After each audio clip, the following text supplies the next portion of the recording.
Hello guys, नजिकमा हुनु। नमस्ते, नमस्कार सबैजनालाई। आज चाहिँ हामी इन्दिराजीसँग झन्डा पार्क घुम्न आएको।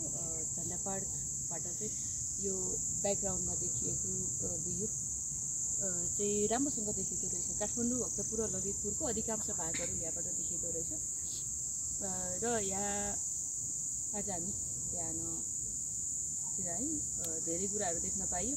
बाँकी कुरा भिडियो तपाईँहरूले हेर्नुपर्ने हुन्छ है। यहाँ के छ, के निर्माण भइरहेछ, अनि यहाँको सबैभन्दा मोस्ट वान्टेड, सबैभन्दा महत्त्वपूर्ण चिज के हो भन्ने कुरा हेर्नको लागि चाहिँ तपाईँहरूले भिडियो पुरा हेर्नुपर्छ। सो धन्यवाद सबैजनालाई भिडियो पुरा हेरेर प्रतिक्रिया दिनु होला। आउन चाहने साथीहरूले यहाँनिर मेरो भिडियो हेरेर त्यो इनर्जी ड्रिङ्क लिएर आउनु, इनर्जी ड्रिङ्क पनि लिएर आउनु होला, नल्याउँदा पनि हुन्छ, कम्पलसरी छैन। आउन सक्नुहुन्छ है। ल, okay, thank you so much सबैजनालाई। हेर्नु गाइस, म चाहिँ यो झन्डाको नजिकै छु कि होइन, अनि नजिकै छु। नजिकै आउँदाखेरि त एक छेउ पनि नपुग्ने रहेछ कि हामी त होइन। ओ माई गड, एक छेउ पनि नपुग्ने रहेछ कि आफू त। गाली गर्छ कि मान्छेहरूले, डर पनि लागेको छ। ओ माई गड, एक छेउ पनि नपुग्ने रहेछ कि हामी त होइन। यहाँ माथि चन्द्रमा छ, यहाँ सूर्य, अनि रातो र चन्द्र सूर्य जङ्गी निशाना हाम्रो, एउटै रगत सरी छ बल्दो यो साना हाम्रो। कति खुसी लाग्ने रहेछ क्या झन्डाको नजिक पुग्दाखेरि त। ओ माई गड, आमा म त कस्तो, ओ माई गड कस्तो खुसी लाग्यो कि। हेर्नुहोस् चन्द्र सूर्य यता होइन, यता चन्द्रमा वर्ल्डमा होइन, विश्वमा एउटा मात्रै त्यस्तो झन्डा छ होइन, जो त्रिभुज आकारको। अनि त्यो नेपालको झन्डा हो कि। अनि नेपालको झन्डामा चाहिँ चन्द्र र सूर्य अङ्कित यो निशानी छापहरू छ होइन। अनि यसको मतलब चाहिँ के हो भन्दा, जस्तो चन्द्रमा र सूर्य जबसम्म यो पृथ्वीमा रहन्छ होइन, त्यति बेलासम्म नेपाल चाहिँ रहिरहन्छ भन्ने यसको खास मिनिङ चाहिँ हो कि। अनि ओ माई गड, यस्तो केही बोलिआएको छैन कि मलाई झन्डाको नजिक पुग्दाखेरिको यो। सरी ल गाइस, सरी ल। इन्दिरा तल पुगिसक्यो, त्यहाँबाट मात्रै अघि हामीले हेर्दै थियौँ कि। ओ माई गड, नजिकमा आउँदाखेरि त पुरा देखिँदैन होइन गाइस, पुरा देखिँदैन। म तल गएर तपाईँहरूलाई यो फुल देखाउँछु। तर यस्तो भाव्य होइन, त्यो केही शब्द नै नआउने के। जब यो राष्ट्रियताको कुरा आउँछ होइन, राष्ट्रियतासँग जोडिएको चिजहरू आउँछ नि। ओ माई गड, फोटो खिचिदिने मेरो? ओके, तलबाट राम्रो आएको छ अरे गाइस। म तल गएर भिडियो बनाउँछु, फोटो पनि खिच्छु है त, तपाईँहरूलाई सेयर गर्छु। Oh my god, thank you so much. नजिकमा गएर भिडियो बनाउन पाएँ, छुन पाएँ होइन। यति ठुलो झन्डालाई एकदमै खुसी भएँ म त, यति ह्याप्पी भएँ कि म। ओ माई गड, झन्डा पार्क। अनि यहाँ चाहिँ एउटा टावर छ कि, यो टावरबाट चाहिँ झन्डा राम्रोसँग देखिन्छ है। रातो र चन्द्र सूर्य जङ्गी निशाना हाम्रो, एउटै रगत सरी छ जिउँदो यो साना हाम्रो। ओ जय नेपाल, जय चन्द्र सूर्य। अनि ओ माई गड, है झन्डा नेपालको सबभन्दा ठुलो झन्डा। यति बेला यो पार्कमा हामी पुगेका छौँ। अनि झन्डा पार्क कस्तो, यहाँ ऐना छ कि के हो, कस्तो टल्केको, त्यही हो, कस्तो टल्केको क्या आँखामा। त्यसले त्यति राम्रोसँग त्यो उ गर्न नि दिएन कि। अनि यो होइन, यो ललितपुर हो, पुरै यो देखिएको एरिया ललितपुर हो। यता आएपछि काठमाडौँ, त्यहाँ बत्ती रहेछ, त्यही भएर टल्किरहेछ है, राम्रोसँग देखाएको छैन। सूर्यको किरण यति बेला ठ्याक्क परेको भएर अनि देखिएको छैन त्यति राम्रोसँग तर देखिन्छ राम्रोसँग देखिन्छ है यहाँ टावर छ कि भी टावर सानो छ तर स्पेसल छ यो सानो स्पेसल भ्यू टावरले नै यो झन्डा राम्रोसँग देखिन्छ यहाँबाट चढेर हेऱ्यो भने र यो धेरै पटक मैले यहाँ अगाडिको दृश्य चाहिँ देखाएँ होइन किन भन्दा राम्रै छ त्यही भएर पनि धेरै पटक मैले देखाएँ अब घुमी फेरि पनि हामी झन्डा पार्क झन्डा नेपालको झन्डा नेपालको सबैभन्दा चाहिँ ठुलो चाहिँ झन्डाको नक्सा यति बेला म तपाईँहरूलाई देखाइरहेको छु यति बेला त्यो ठ्याक्क बत्ती परेको छ नि त्यो बत्ती परेको ठाउँमा चाहिँ लाइट भएको भएर त्यहाँ सूर्यको किरण ठोकिएर एकदम त्यहाँनिर चाहिँ अलिकति उज्यालो एन्टी लाइट चाहिँ ठ्याक्क ठोकिएको छ कि त्यहाँ त्यही भएर यस्तो देखिएको छ है माथि हिँडिरहेछ झन्डा चाहिँ यही हो तर एन्टी लाइट परेर त्यति क्लियर चाहिँ देखेको छैन हामी एकैछिन यो माथितिर माथि अलिकति चाहिँ हुँदैछ कि पोखरी छ अरे त्यहाँ माथि त्यो पोखरी हेरेर आउनु पर्ला है यो पेन्टिङको काम भइरहेछ यो किन उखेलेर फाल्नु भयो त दाइ हो र कस्तो बलियो मान्छेहरू आएछ त नि है यस्तो उखालेर फाल्ने पनि अनि यति बलियो मान्छेहरू पनि आएपछि के हुन्छ फटारो जाम न त्यही पनि पोखरीको आकृति त देखिन्छ नि त पोखरीको पानी नभए रिजार्ज पोखरी यस्तो स्टलहरू मान्छे बस्नको लागि बनाइदिनु भएको छ राम्रो रहेछ म राम्रो लाग्यो यो ठाउँ अलिकति माथिसम्म जान्छौँ हामी कस्तो आनन्दको शीतल भयो पारीतिरको भ्यू यस्तो राम्रो देखिन्छ कि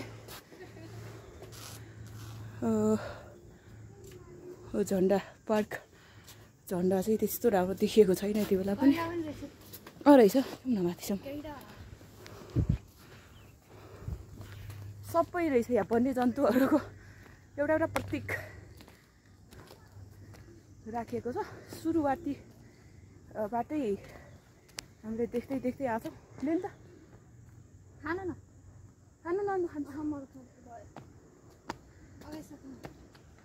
कस्तो ज्ञानी मान्छेहरू कस्तो शीतल भएको के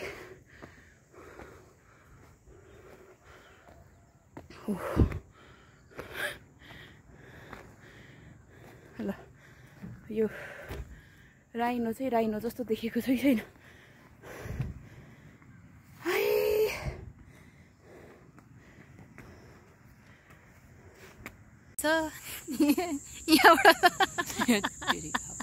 ल यता देखाउनु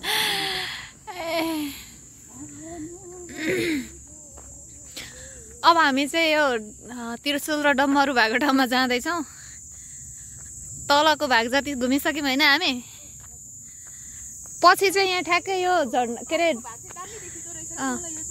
खतरा लाग्यो क्या यो चाहिँ गाडी चाहिँ पछि यहीँसम्म आइपुग्छ बाटो आइसकेको छ अब केही समयपछि हिँडेर आउनु पर्दैन गाडीमै सरर यहीँ आइपुग्न सकिन्छ सरर सबै देखिँदो रहेछ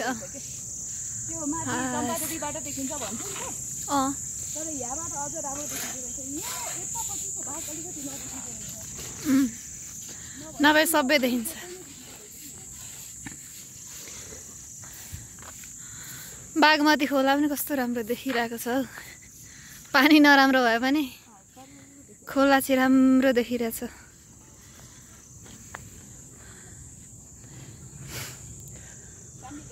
बोसन गाउँमा रात परिसक्यो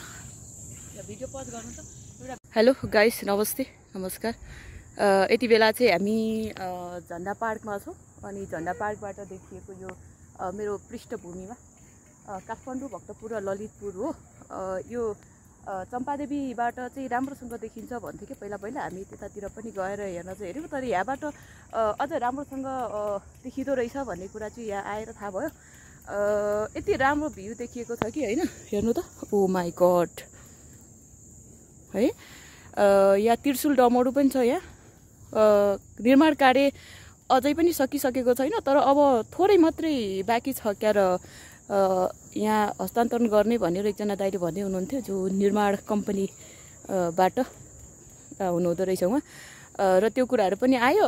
हामी यस्तो रमाइलो ठाउँ आइपुग्यौँ कि आज होइन। तपाईँहरूलाई पनि म भिडियोमा यो सम्प्रेषण गर्नेवाला छु। सबैजनाले भिडियो स्किप नगरिकन हेरिदिनु होला। ओके, हेर्दै जानुहोस् है त। श्री सुनौलो घ्याम्पे डाँडा सामुदायिक वन उपभोक्ता समिति हरियो वन नेपालको धन पर्यावरणको लागि सधैँ सफा राखौँ, आग लागि हुँदाबाट जोगाउँ।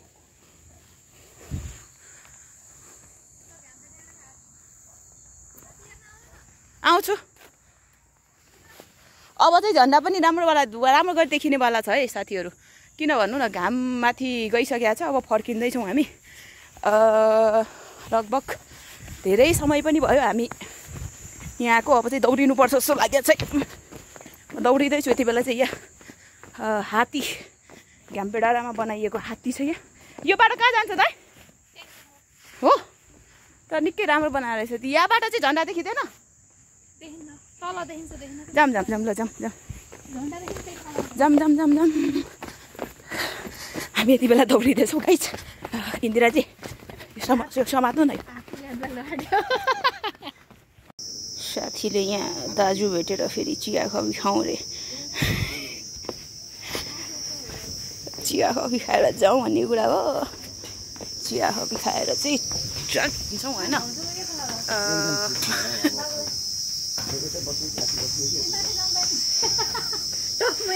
टपमा गएर भ्यू हेरौँ होइन।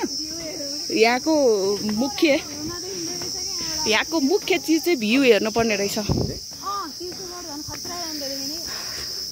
आज त यो भ्यू हेर्दा हेर्दै भोक पनि मरिसकेको छ।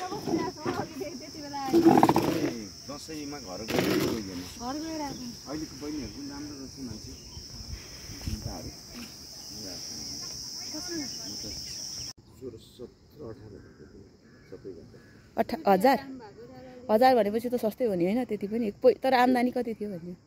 आम्दानी जिरोमा देखाएको छँदै थिएन। नभएको त के देखाउँदैन नि होइन।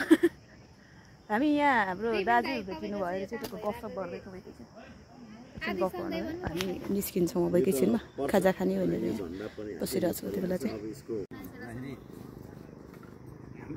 बेला चाहिँ हामी फर्किँदैछौँ। यति बेला चाहिँ हामी फर्किँदैछौँ। अब यहाँ एकजना दाइ भेटिनु भयो, खाजा खुवाउनु भयो। हामी खाजा खाएर लाग्दैछौँ। अब यो यस्तै छ कि खासमा हामीले खाजा नखाइदिने भनेर सोच्दैछौँ। गाईले फेरि कर गर्नुभयो खाजा खाएर जाऊ कि जाऊ भनेर चाहिँ 5 बजे। अब हामी यहाँ ठ्याक्क 5 बज्यो। अब चाहिँ हामी फर्किँदैछौँ झन्डा पार्कबाट। तपाईँहरूलाई म यही अफरोड माथि झन्डा अझै पनि जानै मन लागिरहेको छ। यस्तै हो होइन। फर्पिङ पारि देखिएको फर्पिङ है गाइस। ल बाई।